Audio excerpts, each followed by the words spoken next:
तो आज हम रैखिक प्रोग्रामिंग स्टार्ट कर रहे हैं। 12 पार्ट है आपका कक्षा 12 वालों के लिए। तो देखिए,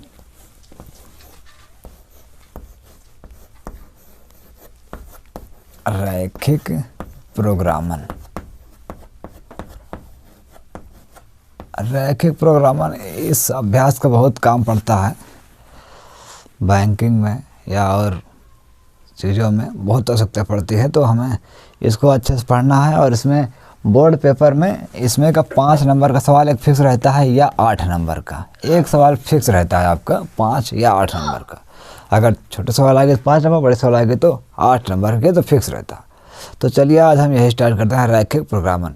लेकिन रैखिक प्रोग्रामन स्टार्ट करने से पहले आपको थोड़ा कुछ आना चाहिए। बहुत ही बेसिक चीज़ है और बेसिक क्या है वो हमको पहले ही बेसिक बता देंगे सब।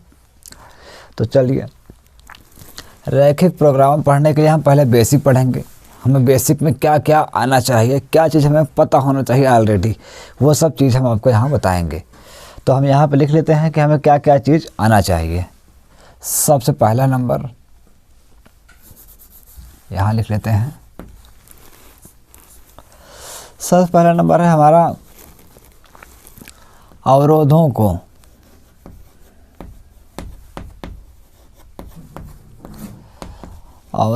को समीकरण के रूप में बदलना। समीकरण के रूप में लिखना या बदलना, चाहे जो आप कह सकते हैं। तो यानी कि हमें कुछ अवरोध दिया होगा, उसको हम क्या करेंगे, समीकरण के रूप में लिखेंगे। चलिए, ये तो पहला पॉइंट हो गया। अब दूसरे पॉइंट में क्या करेंगे उसको समझिए। दूसरे पॉइंट में हम ये सीखेंगे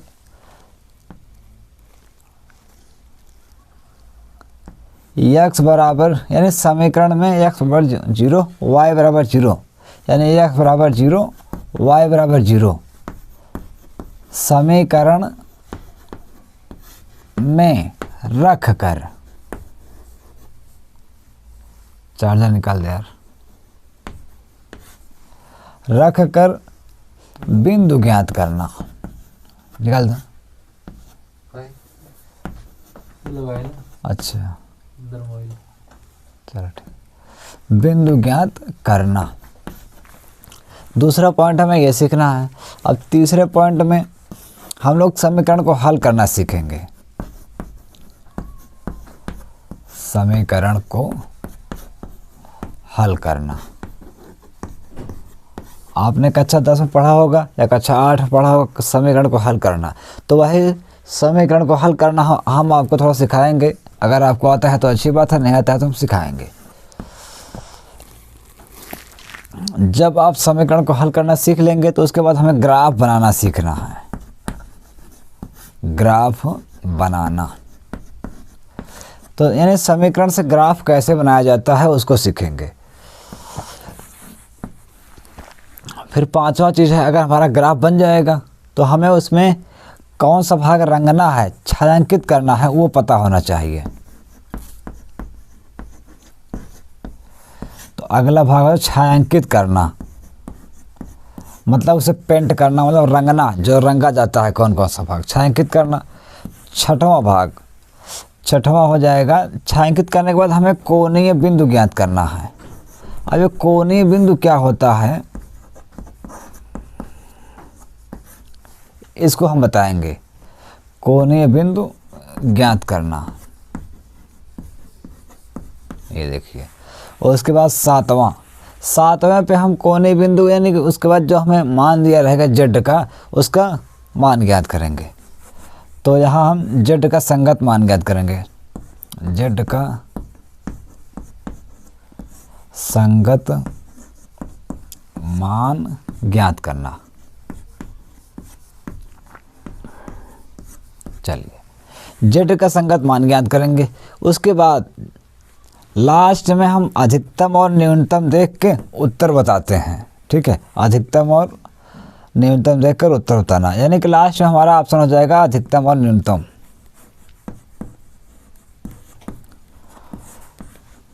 अधिकतम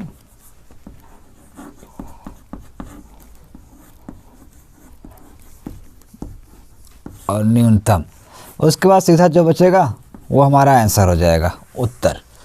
तो यानी कि रैखिक प्रोग्रामन, कक्षा 12 का है ये, रैखिक प्रोग्रामन। इसको करने के लिए आपको इतना चीज़ आना चाहिए बहुत ही फास्ट तरीके से, तब आप सवाल को बहुत अच्छी तरीके से समझ लेंगे।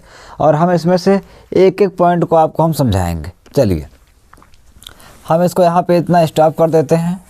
चलिए तो हम पहले सबको समझाते हैं। सबसे पहला जो पहला लिखा हुआ है ये देखिए, अवरोधों को समीकरण के रूप में लिखना। मतलब अवरोध क्या है, अब समीकरण के रूप में से कैसे लिखना है, ये चीज़ें थोड़ा समझिए। देखिए जैसे हमें सवाल दे दिया गया x प्लस वाई, ये देखिए 4। अब ये जो लिखा है ये अवरोध है, ठीक है। वैसे अगर कहा जाए तो ये लेस देन है, x plus y less than equal 4, तो लेकिन इसको हम अवरोध कहेंगे। जब इसको समीकरण के रूप में लिखेंगे तो क्या करेंगे, यहाँ पर लिखेंगे निम्न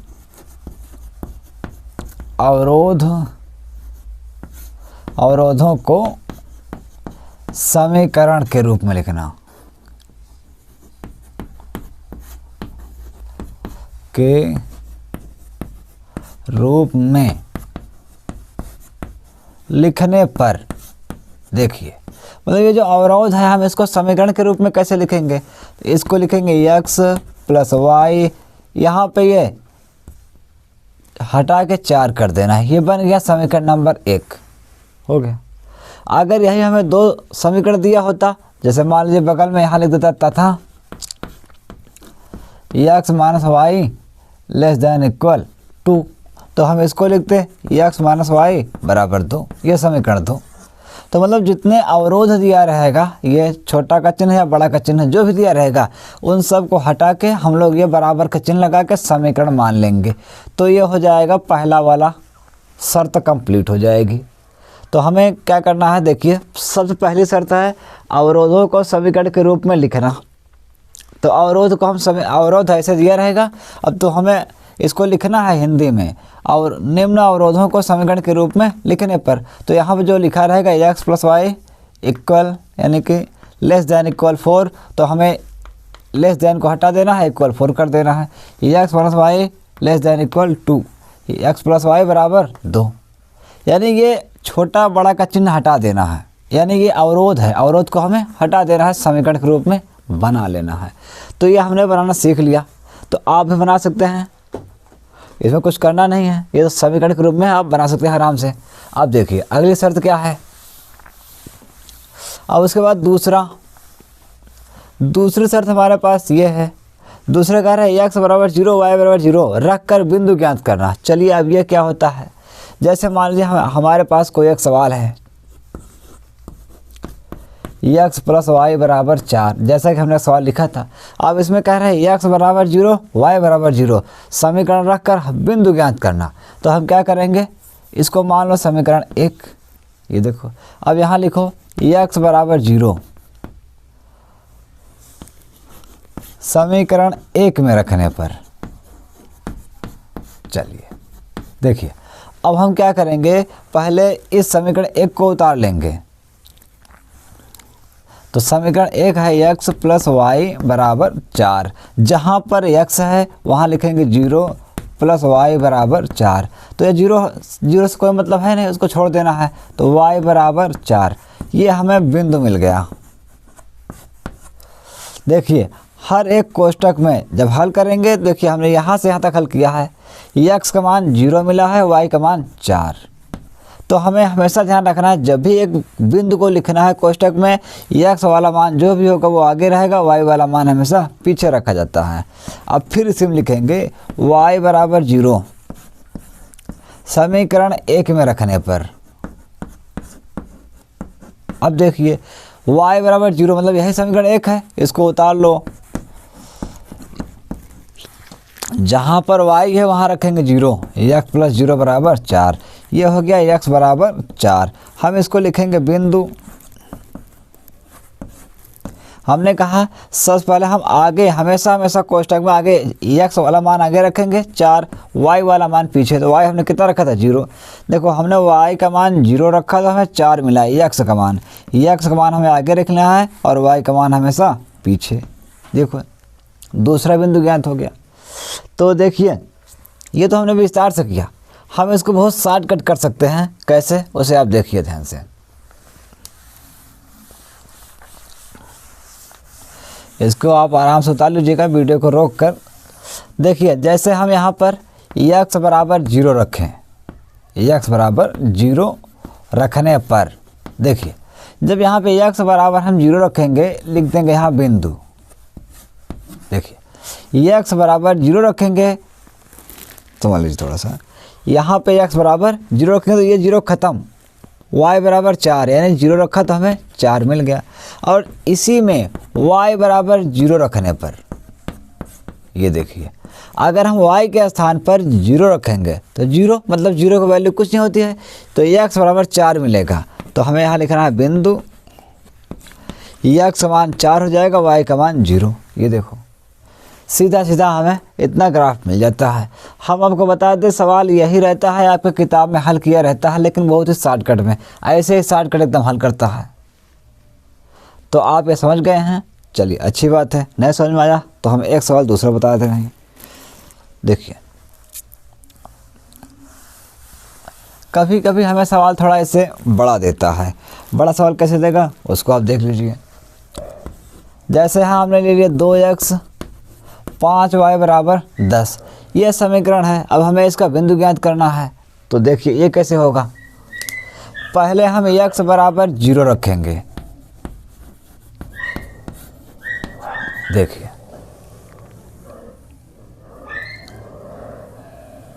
वीडियो रोक यार, अच्छा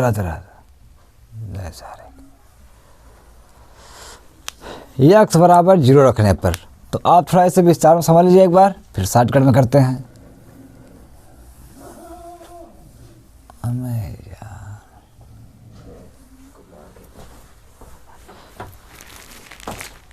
डंडा लग जाए तो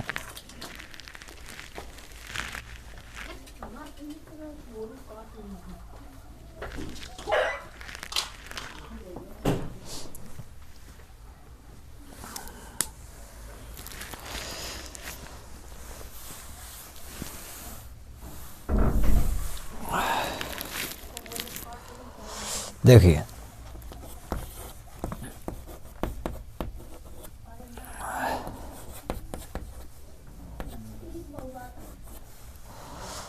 टू एक्स प्लस 5y बराबर 0।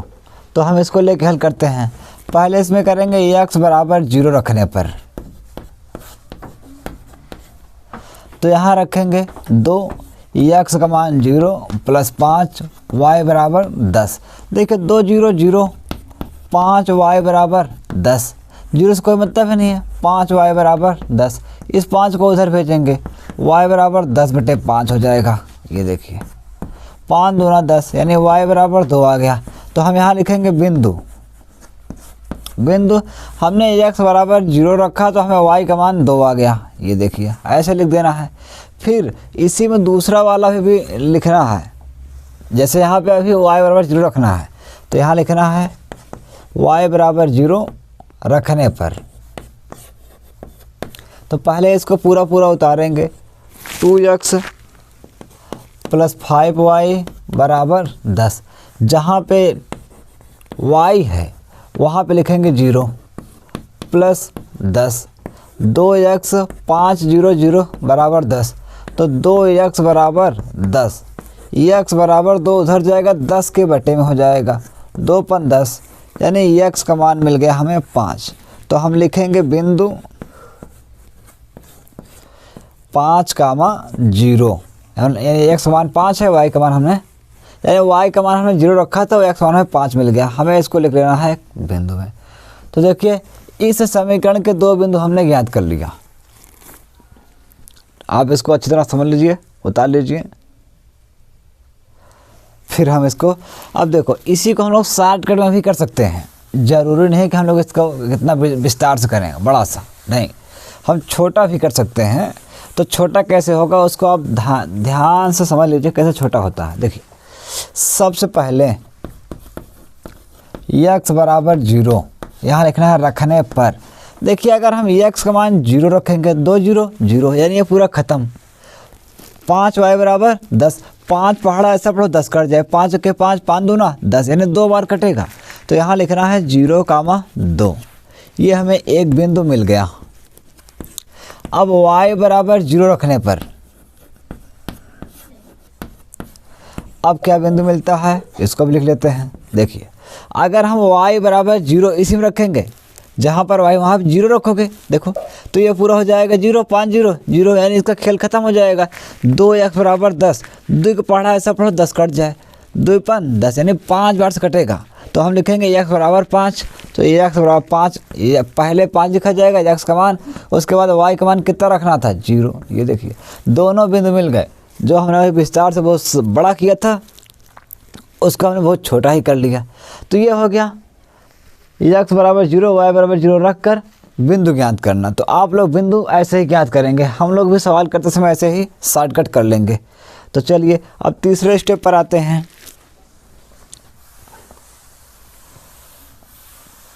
तीसरे स्टेप पर है ये समीकरण को हल करना। अब देखिए समीकरण को हल करना, हाँ ये भी थोड़ा इम्पोर्टेंट है। चलिए हम इसमें कोई आपका सवाल ले लेते हैं। मान लीजिए जैसे आपको किताब में है तो दूसरा सवाल है ये x + 2y बराबर 8। x + 2y बराबर 8 और ये है हमारे पास 3x + 2y बराबर 12 बराबर 12। ये समीकरण 1, समीकरण 2 हमें इसको मान लेना है पहले, क्योंकि अवरोध को समीकरण के रूप में बनाओगे तो बन जाएगा। उसके बाद हमें इसको हल करना है। तो देखिए हम हल कैसे करेंगे। हल करते समय हमें विशेष चीज़ों का ध्यान देना है। देखिए क्या क्या चीज़ ध्यान देना है। सबसे पहले अंक देखना है। जैसे ये y है ये भी y है, इस y के साथ 2 है, इस y के साथ 2 है। अगर दोनों के अंक समान हैं, दोनों के अंक y के बराबर हैं, तो हमें चिन्ह देखना है।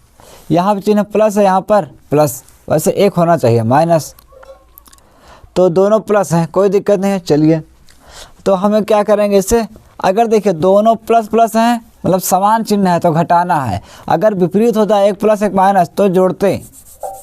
तो यहाँ लिखना है समीकरण 1 समीकरण 2 घटाने पर। अब घटाया क्यों जा रहा है ये बताया गया आपको। अगर प्लस प्लस है या माइनस माइनस दोनों होता तो घटाया जाएगा हमेशा घटाने पर। अगर विपरीत चिन्ह होता प्लस माइनस तो जोड़ा जाता। समीकरण 1 और 2 घटाएंगे तो पहले एक समीकरण को यहाँ फिर से उतारेंगे। ये देखिए अब 2 समीकरण को यहाँ फिर से उतारेंगे बराबर 12। अब इसका चिन्ह बदल देंगे। देखो 2y प्लस माइनस में कट गया, 3 ये है 3, 3 में 1 घटेगा -2x बचेगा। 12 में से 8 घटेगा -4 बचेगा। ये माइनस माइनस हमने काट दिया।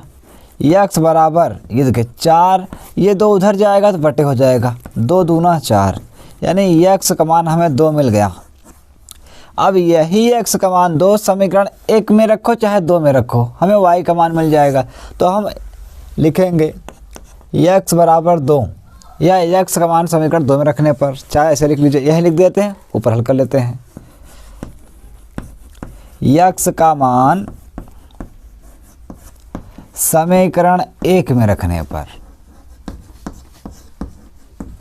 चलिए तो यहाँ लिखेंगे पहले समीकरण 1 क्या है, x + 2y बराबर 8। अब जहाँ पर x है उसका मान 2 रखेंगे, यहाँ x है यहाँ रखेंगे 2 + 2y बराबर 8। इस 2 को उधर भेज देंगे, 2y बराबर 8, 2 उधर जाएगा तो घटेगा, 2y बराबर 6, y बराबर 6 बटे ये 2 आएगा तो नीचे हो जाएगा, 2 1 के 2, 2 तिहाई 6 यानी y बराबर 3। अब हमें बिंदु लिखेंगे, x का मान 2 y का मान 3, ये हमारा बिंदु मिल गया। तो हम समीकरण को ऐसे हल करते हैं, ये आपको पहले से ही पता होगा। तो आपको समीकरण तो थोड़ा विस्तार में हल करना है। आप चाहो तो शॉर्ट भी हल कर सकते हो, लेकिन थोड़ा विस्तार करोगे तो आपके लिए फ़ायदा रहेगा कि आप बिल्कुल सही सवाल कर लेंगे। तो चलिए समीकरण को हल करना आपको आता होगा, नहीं आता है तो हम सवाल का जब हल करेंगे तो हम खुद पूरा बता देंगे। आप चाहे तो इसे उतार सकते हैं, ये दूसरे सवाल का स्टेप है। चलिए हम इसे मिटाते हैं फिर।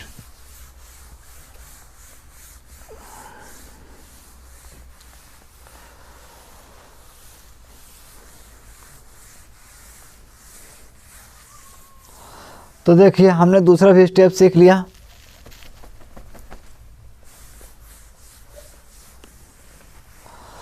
अब यह तीसरा स्टेप सीख लिया। अब चौथा स्टेप है ग्राफ बनाना। हाँ, ग्राफ कैसे बनता है ये भी आप सीख लीजिए। जैसे मान लीजिए हमने बताया आपको, थोड़ा इसके लिए इसको यहाँ बनाते हैं, x + y = 4। तो देखिए हमने अभी पहले बताया था x पहले बराबर 0 रखेंगे, x बराबर 0 रखने पर अगर हम यहाँ पे x का मान 0 रखेंगे तो हमें बिंदु क्या मिलेगा उसको देखिए। x बराबर 0 तो यहाँ रखेंगे 0 हो जाएगा पूरा। y बराबर 4 यानी 0,4। फिर y बराबर 0 रखना है। चलिए y बराबर 0 कहाँ रखना है, इसी में। y का मान 0 रखो तो ये y ख़त्म, x बराबर 4। तो यहाँ लिखना है बिंदु y का मान 0 रखेंगे, x बराबर 4। 4 को आगे लिखते हैं और y का मान पीछे में सा रहता है। ये देखिए मिल गया हमें। तो ये हमें 2 बिंदु प्राप्त हो गया। अब इन दोनों बिंदुओं को ग्राफ में कैसे लिखते हैं उसको देख लीजिए। देखिए सबसे पहले हमें देखना है इसमें सबसे बड़ी गिनती क्या है, 4 है और 0 है। तो 0 4 है, यहाँ करना है 1 2 3 4, 4 तक खींच लो बहुत है। 1 2 3 4। देखिए आप चाहो तो यहाँ लिख सकते हैं 1 2 3 4, 1 2 3 4। हमने इसको लिख लिया। अब पहला बिंदु यहाँ पर है x 0, 4 4, 0।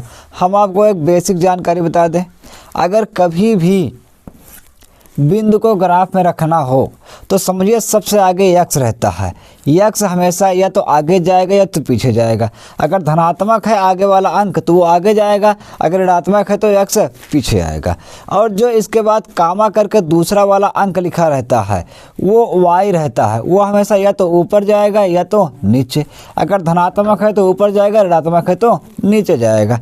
ये चीज़ आपको बहुत अच्छे तरह से पता होना चाहिए। ये भी कोई भी बिंदु है, जब भी किसी भी बिंदु को ग्राफ में रखते हैं तो ऐसे ही हमें चीज़ का ध्यान देना होता है। तो देखिए सबसे आगे हमारे पास है 0, यानी x कहीं नहीं जाएगा, ना तो दाएं ना तो बाएं, यानी x इसी पे रहेगा।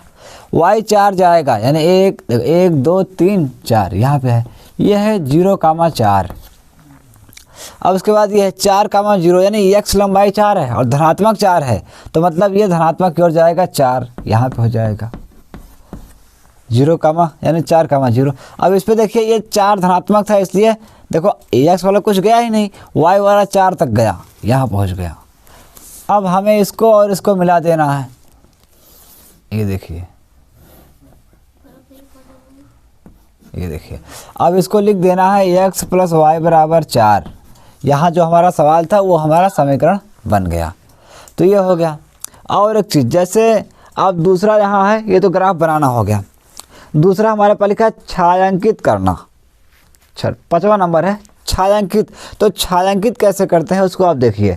जैसे कि इसी सवाल में अवरोध जब दिया रहता है तो हमें सवाल को ऐसा लिखता है, x + y ऐसे कर देता है +4, यानी <= 4। तो जब ऐसा चिन्ह लगा है तो हम बता दें हमें क्या करना होता है। इस चीज़ को मान लो हम लोग यहाँ लिख लेते हैं x + y, ये देखिए यहाँ लिख लिया। अगर हम x का मान 0 y का मान 0 रखें, x मान 0 y बराबर 0 रखें, तो यहाँ क्या हो जाएगा 0। और ये देखिए, यानी इसको अब आप समझिए कि यहाँ पर जो चीज़ लिखा है ये क्या है। ये कह रहा है कि x जो 0 है वो 4 से छोटा होता है। हाँ, ये बात बिल्कुल सही है कि 0 जो है वो 4 से छोटा होता है। अगर ये सत्य है तो यहाँ पर तीर इधर की ओर आएगा, मतलब सब अंदर की ओर रंगे जाएंगे ऐसे, तो हम शून्य की तरफ आएंगे। ये देखिए ऐसे ही छायांकित करना होता है। ये देखिए छायांकित हो गया ये। उसके बाद अगर कभी भी किताब में ऐसा लिखा है बाहर की ओर जाएगा, जैसे मान लीजिए हमारे पास दूसरा सवाल हमने ले लिया, x प्लस वाई ऐसे बना है और 4 है, तो जब इसका ग्राफ ऐसे ऐसे बनेगा, मान लीजिए ये बना हुआ है 1 2 3 4 पर है, 1 2 3 4 पर है, तो देखिए जब इसका भी ऐसा रहेगा, बस ये थोड़ा सा क्या है ग्रेटर देन है, तो हम यहाँ क्या रखेंगे 0 0, तो यहाँ 0 4, तो यानी कि 0 जो है वो 4 से बड़ा है, ये तो गलत है। 0 4 से बड़ा नहीं है, वो 4 से छोटा है। जब गलत बात हो जाएगी तब वो ऊपर की ओर जाएगा, बाहर की ओर जाएगा, मतलब ये देखिए मूल बिंदु की ओर नहीं आएगा, 0 की तरफ नहीं आएगा, बाहर की ओर जाएगा। तो इसको ऐसे रंगते हैं, ऐसे पेंट करते हैं, ये इसका रियल है, ऐसे ही बताया जाता है। लेकिन हम आपको बता दें रंगने का तरीका, छायांकित करने का तरीका बहुत शॉर्टकट ट्रिक है, इसको आप ध्यान रखिएगा बस हमेशा। तो देखिए जैसे इसमें लिखा है क्या, ये इस चीज़ को हम यहाँ पे लिखेंगे पहले चतुर्थांश में, ऐसे देखिए ऐसे लिखा हुआ है, इसको हम लिखेंगे। अब देखिए जैसे मान लीजिए ये इसमें है, अगर हम इसको तीर बना दें, ये देखिए ऐसे, तो ये तीर है अंदर की ओर आ रहा है, मतलब 0 की तरफ आ रहा है, तो ये 0 की तरफ हमें ऐसे ऐसे रंग देना है, पेंट कर देना है। और इसमें क्या था, आपने अभी देखा था x प्लस वाई, इसमें हमने बाहर की ओर किया था, ये ग्रेटर देन था, तो मतलब ऐसे है। अगर इसको तीर बना दिया जाए पीछे से ऐसे ऐसे, तो ये देखो तीर इधर से मारा जा रहा है, बाहर की ओर जा रहा है, तो मतलब यहाँ से नहीं बल्कि ये जो अपनी रेखा है इससे बाहर की ओर जाएगा। तो ये भी एक आसान तरीका है शॉर्टकट समझने का, कि कभी भी कोई सवाल हो बस हम उसको तीर बना के समझ सकते हैं। अगर अंदर की ओर है तो अंदर की ओर रंगा जाएगा, बाहर की ओर जा रहा है तो बाहर की ओर रंगा जाएगा। ये छायांकित करना हो गया, ठीक। अब हम आपको सिखाते हैं, अगला है कोणीय बिंदु ज्ञात करना। अब कोणीय बिंदु कैसे ज्ञात करते हैं, जैसे इसमें हमें देखना है कि यहाँ पर कौन कौन से कोने पर हैं। जैसे मान लीजिए इसका नाम 0 0 है, ये तो मूल बिंदु है, आप जानते होंगे, नहीं जानते हो तो हमेशा जानिए। जहाँ पे ये दोनों रेखाएं बीचों बीच में काटती हैं उसको हम मूल बिंदु कहते हैं, और ये मूल बिंदु हमेशा हमेशा 0 0 होता है। तो देखिए छायांकित, अब यहाँ पे कोणीय बिंदु हम इसका ज्ञात कर लेते हैं। जैसे हमें इसका लिखना हुआ कोणीय बिंदु, तो कैसे लिखेंगे आप थोड़ा समझ लीजिए। यहाँ पे देखिए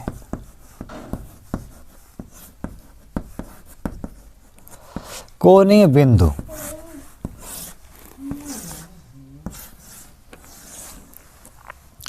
सबसे पहले है, देखो मान लीजिए ये आपका एक खेत है, जो छायांकित भाग है वो आपका खेत है।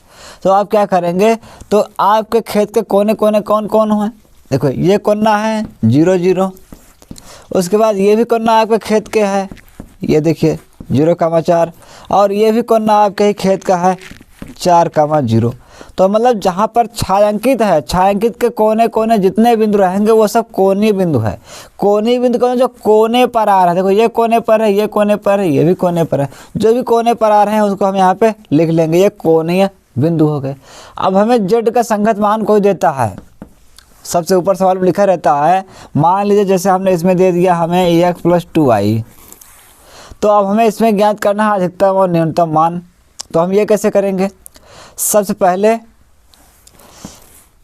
x का मान 0 रखेंगे, y का मान 0, तो ये भी पूरा 0 जाएगा। x का मान 0 रखेंगे 0, y का मान 4 रखेंगे, तो 4 दूना 8, 0 से कोई मतलब नहीं है। फिर x का मान 4 रखेंगे 4, y का मान 0, 2 0 0, तो कोई मतलब ही नहीं है। तो हम यही मान डायरेक्ट उठा उठा के ऐसे ऐसे बार बार रखते हैं। अगर आपको कम समझ में आए तो बताइए, हम एक बार फिर समझाते हैं। देखिए x का मान, देखिए आगे वाला हमेशा x मान, पीछे वाला हमेशा y का मान, तो हमें पहला रखना है इसमें x बराबर 0, y बराबर 0। अगर रखें x बराबर 0, y बराबर 0, देखिए ये ऐसे करेंगे तो ये होगा पूरा पूरा 0, ये देखिए हो गया। अगर x का मान हम 0 रखेंगे, y का मान 4 रखेंगे, तो x प्लस 2y, y का मान 4 है, 4 दूना 8, 8 के लिए बचेगा जो कि यहाँ लिखा हुआ है। अब x का मान 4 रखेंगे, y का मान 0, 2 0 0, 4 के लिए बचेगा, ये हमारा हो गया। अब जैसे यहाँ पूछता है सबसे अधिकतम क्या है, तो हम लिखेंगे अधिकतम, बस अधिकतम लिख के अब यहाँ बता देंगे। अतः बिंदु 0,4 पर z का मान अधिकतम 8 है, बस हो गया। तो ये हमें सभी उत्तर पता हो गए, अधिकतम और न्यूनतम ने बता दिया, ये ऐसे ज्ञात करना है। तो अब हम सवाल स्टार्ट कर सकते हैं।